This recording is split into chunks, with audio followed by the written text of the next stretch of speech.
జీవితమంటే కల కాదు, అది కవులు రచించే కథ కాదు.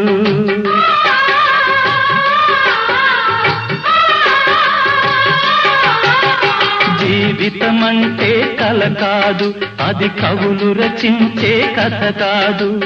కనుమరుగైనది సిరి కాదు, అది మనదని తలచుట సరికాదు. కుడి ఎడమైతే పొరపాటు లేదను నానుడి సత్యం కాదు, ఇది అందరికి అర్థం కాదు. ఓ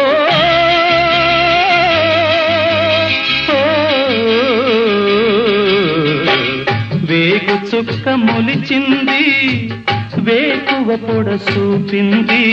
తూరుపు తెల్లవారక ముందే కాలం మాటేసింది, నా కళ్ళను కాటేసింది, కాలం మాటేసింది.